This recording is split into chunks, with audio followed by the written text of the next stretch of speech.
Tudo bem, Eliane? Bom dia. Bom dia, Carolina. Bom dia, ouvintes. Bom, ontem a gente já falava um pouquinho, de a repercussão da fala do presidente Lula nessa entrevista à CBN, nas vésperas da decisão do Copom, subindo o tom, contra o presidente do Banco Central, dizendo que ele tem lado, não demonstra capacidade de autonomia. Queria te ouvir sobre os desdobramentos dessas falas ao longo do dia, e o que a gente deve prestar atenção hoje nessa decisão. Pois é, o presidente Lula ontem fez uma declaração de guerra. Ele já vinha ameaçando, a guerra contra o presidente do Banco Central, o Roberto Campos Neto, e é uma coisa que desde o início do governo o Lula não engole o Roberto Campos Neto, que na campanha de 2022 usou uma camisa do Brasil na hora de votar, sinalizando o voto, o apoio ao ex-presidente Jair Bolsonaro. Então o Lula já não engole, é mercurial na sua relação com o Roberto Campos Neto. E o Lula sempre usa o Roberto Campos Neto e o Banco Central como, bodes expiatórios. Quando alguma coisa não vai bem na economia, quando sai algum dado que não é bom para o governo e para o Lula mete o Roberto Campos Neto na história. Ele personifica a crítica dele ao Banco Central e aos juros, ele personifica em Roberto Campos Neto. E o Roberto Campos Neto também dá de bandeja argumentos para o Lula, por quê? Porque ele foi num jantar do Tarcísio Gomes de Freitas, que é, não apenas governador de São Paulo, mas um pré-candidato, um nome forte aí, em futuras eleições, em futuros voos políticos no Brasil. E o Roberto Campos Neto meio deixou claro que toparia ser secretário de Economia ou ministro da Fazenda, do Tarcísio Gomes de Freitas, que é hoje o grande personagem do campo oposto ao do Lula, ou seja, do campo bolsonarista. Bem, dito isso, o Lula pegou pesado, foi bastante duro na crítica ao Roberto Campos Neto e na véspera da reunião do Copom, que vai decidir juros. E a expectativa geral quase unânime de que o Banco Central e o Copom, portanto, vão interromper a tendência de queda dos juros, para desespero do Lula, para a crítica do Lula. Mas o fato é o seguinte, com essa quase unanimidade, na expectativa de que o Copom vai manter os juros em 10,5%, em vez de cortar em 0,5% ou 0,25% e tal, a grande dúvida é: o Copom vai continuar dividido? Porque da última vez foi 5-9. E agora?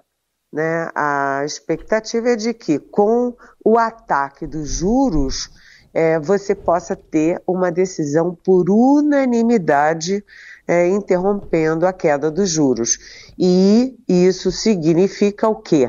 Significa para o mercado, para a sociedade, que o Banco Central está preocupado com a questão fiscal. Se o Lula e o Fernando Haddad não conseguem o equilíbrio fiscal, cumprir as metas prometidas, etc., cumprir aí o arcabouço fiscal, você tem que aumentar os juros. Então, hoje a guerra continua entre o Lula e o Banco Central, mas quem está agora com a arma na mão é o Banco Central.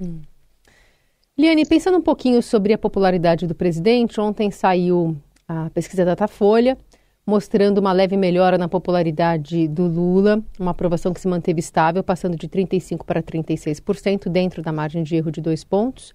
Reprovação caiu de 33% para 31%. Já a avaliação regular foi de 30% para 31%.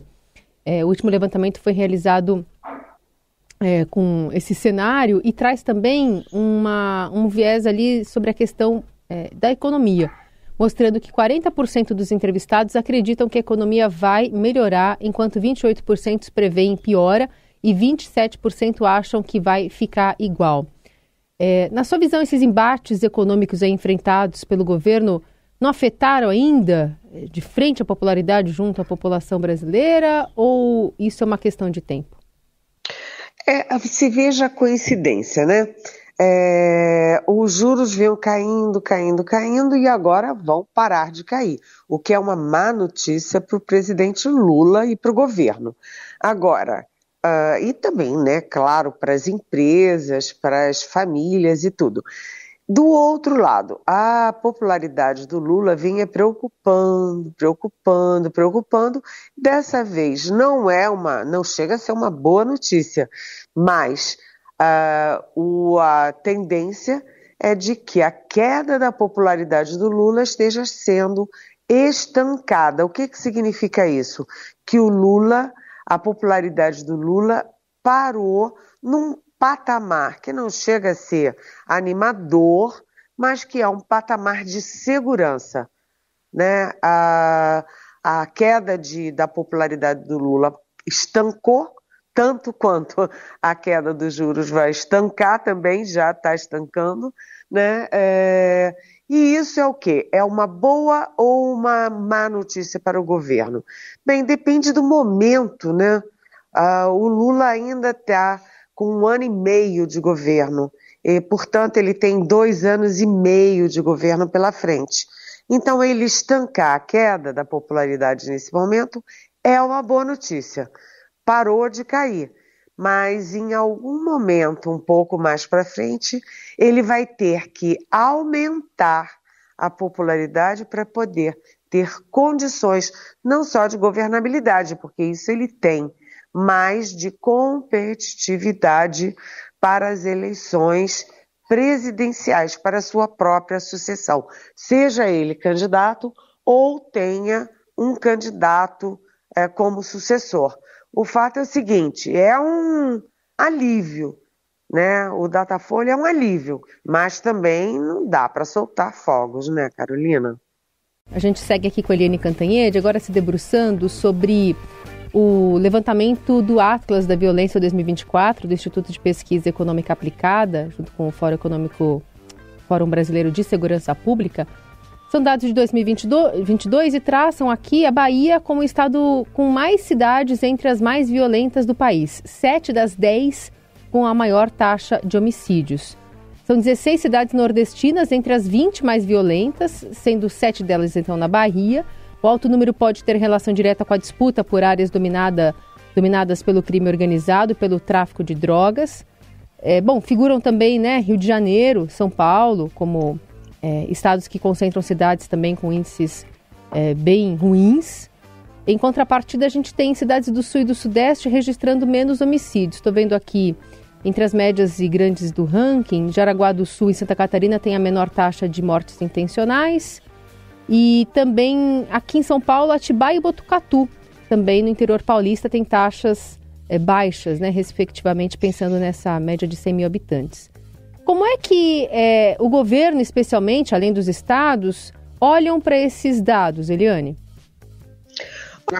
Carolina, essa pesquisa, né, e as sucessivas pesquisas sobre violência no país são muito ruins para um personagem que não é apenas chave no governo, mas como foi se tornando, e hoje é o homem mais forte do governo, que é o Rui Costa, chefe da Casa Civil. O Rui Costa não apenas foi governador da Bahia, aliás, um governador bem avaliado, mas ele vem de uma sequência grande de governadores do PT na Bahia, que é um dos principais estados do país. E, puxa vida, 7 dos 10 municípios do país mais violentos, 7 dos 10 ficam na Bahia. né? Depois de Jacques Wagner, depois de Rui Costa, enfim, de uma sucessão de governos do PT, isso é muito ruim para o chefe da Casa Civil e para o PT da Bahia, né? A capital mais violenta é considerada Salvador. Agora, de outro lado, tem uma notícia ruim para o ex-presidente Jair Bolsonaro, porque cá para nós, o Bolsonaro falava tanto da violência e armas, botar armas na mão dos civis, porque isso ia resolver todos os problemas de violência da humanidade, e a taxa de homicídios ficou estagnada sob Bolsonaro. Lembrando que 2022 foi o último ano do governo do Jair Bolsonaro. Agora, além da questão aí política, né, que afeta diretamente a Bahia, o Rui Costa, o PT da Bahia, um dado muito chocante da pesquisa é sobre as meninas brasileiras, porque as meninas com até 14 anos, ou seja, as crianças do sexo feminino, são as mais afetadas pela violência sexual. Metade dos casos de violência contra essas crianças, essas meninas, é de cunho sexual. Além disso, né, para o Brasil todo, né, o Atlas da Violência mostra que a cada 46 minutos ocorre um estupro no Brasil. Ou seja, a cada 46 minutos, um estupro registrado no Brasil, fora aqueles que nem as famílias sabem ou quando sabem não denunciam. Gente, isso é um escândalo, isso aí não é mais uma questão só policial, mas é uma questão cultural. É preciso estancar essa onda de estupros contra mulheres e particularmente de estupro contra as nossas meninas.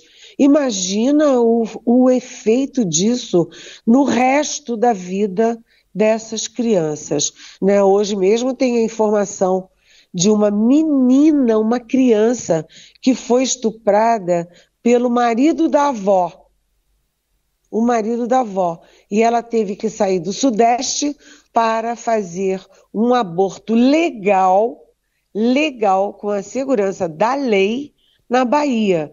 Ou seja, é escandaloso e é muito cruel. A gente precisa, como sociedade, se organizar, né, e cobrar também, não apenas do setor público, não apenas do Estado brasileiro, mas das famílias, das igrejas, das escolas, das entidades que haja um basta nisso.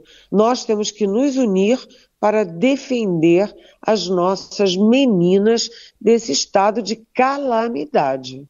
E aí, bom, é que tem vários recortes, mas tem o recorte de cor também em relação às mulheres. O estudo apontou que a chance de uma mulher negra ser assassinada era 1,7 vezes maior do que a de uma mulher não negra.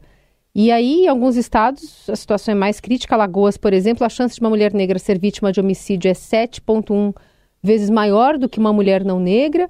E se a gente pensa em Alagoas, a chance de uma mulher negra ser assassinada é 23 vezes maior aquela de uma pessoa não negra também. Então, são diversos dados que são passíveis de serem usados para políticas públicas, especialmente nessa questão que você menciona, né, de jovens também, que são mais assassinados, população negra e esse recorte ainda das mulheres. Eliane? Exatamente, Carolina. É aquela história, né? O principal problema, o problema mãe do Brasil é a desigualdade social. E a desigualdade social, ela reflete principalmente a crueldade, a desigualdade em relação aos brasileiros negros, pobres, de periferias. E mais, dentro desse bolsão já tão atacado, tão mais vulnerável, você tem dentro dele ainda as mulheres negras. As mulheres negras pobres de periferias são as grandes vítimas da desigualdade e da violência no Brasil. Bom, falando sobre o projeto que trata, né, do aborto no Congresso Nacional, ontem a gente teve manifestações mais enfáticas de que vamos deixar para depois essa conversa, essa discussão. A gente ouve aqui uma manifestação do presidente da Câmara, Arthur Lira, anunciando a formação de uma comissão representativa para debater o aborto após a repercussão negativa, especialmente da sociedade. E, na sequência, o presidente do Senado, Rodrigo Pacheco, chamando de irracionalidade a possibilidade de se equiparar o aborto a partir de 22 semanas na gestação com homicídio.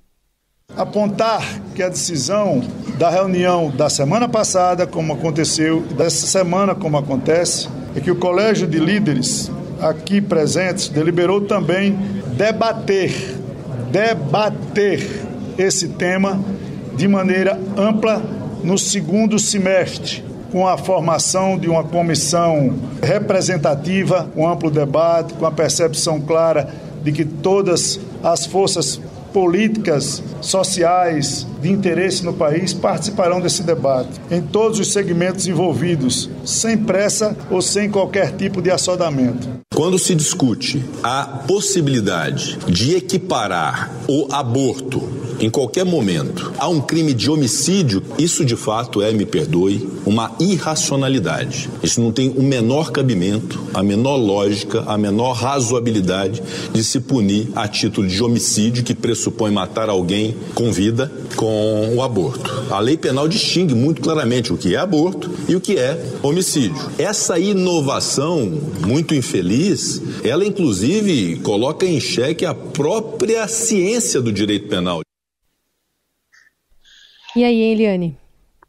Pois você vê, né, como é importante a manifestação popular, como é importante a sociedade se mexer, a sociedade está alerta e se manifestar nessas horas. A Câmara dos Deputados colocou em votação e aprovou em 24 segundos, né, a urgência para uma lei que é uma proposta de lei que é simplesmente insana, né? Insana, segundo o presidente Lula, é uma insanidade. Agora a gente viu a reação do presidente do Senado, ou seja, como é que pode uma coisa dessas, né? A Câmara, em 24 segundos, aprovar a urgência de uma coisa que exige um debate enorme, até não deveria nem ter colocada, mas sem, não apenas colocada, como sem debate, né? Porque quando você declara urgência, é para evitar bypassar os estágios de comissões e de debates para os projetos irem direto para o plenário. Isso é não apenas, chocante, como é ilegal, é ilegítimo. E a sociedade foi para a rua, né? Você viu mulheres e homens nas ruas da cidade, você viu as entidades, organizações, a OAB, né? Todo mundo dizendo, opa, não. E aí a gente vê agora o Arthur Lira, presidente da Câmara, que botou em votação em 24 segundos esse projeto, ele dizendo, não, precisa um grande debate, vamos criar uma comissão. Todo mundo em Brasília sabe que quando vai criar um grupo de trabalho, uma comissão, é para empurrar para as calendas. E imagina se o Congresso Nacional vai ter condições de discutir um tema tão explosivo, né, no ano eleitoral, no segundo semestre, exatamente no semestre das eleições municipais. Não tem a menor condição e imagina, né, o Atlas da violência vem bem nessa hora mostrando, né, como as nossas crianças são sujeitas e vulneráveis a esse tipo de ataque, que é assim, eu acho que é o pior ataque, né, que pode acontecer contra uma mulher, que é o estupro. As crianças são vulneráveis, as crianças engravidam e elas, as grandes vítimas, vão estar sujeitas à punição, à prisão, como homicidas. Gente, pelo amor de Deus, né? Então você viu um recuo sob holofote, sob microfones do presidente da Câmara, e você viu uma tomada de posição muito clara do presidente do Senado, dizendo não a esse tipo de projeto. E o Rodrigo Pacheco falou do ponto de vista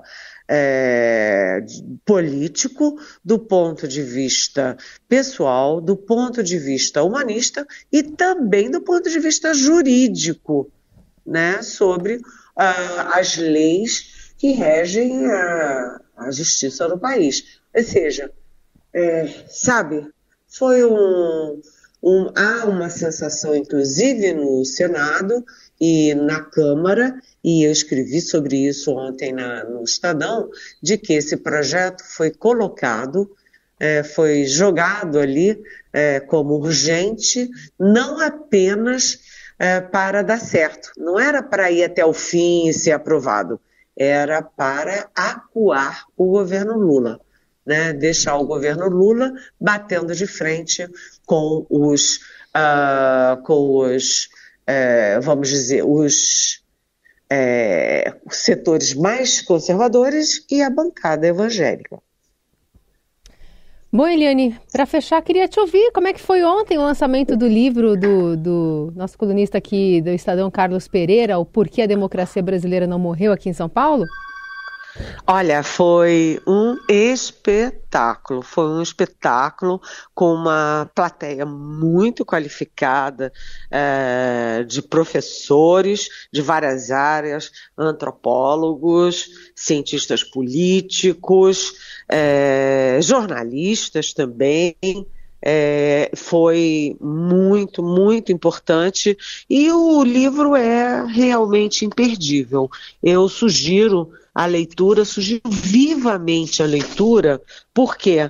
Porque eles desmistificam algumas verdades que foram, incutidas aí na sociedade brasileira, de que o sistema político brasileiro era uma porcaria, de que tudo vai mal, que o Congresso é péssimo, tudo é péssimo, e que aquela previsão de que o golpe viria com Jair Bolsonaro. Todo mundo dizia, até os cientistas políticos, né?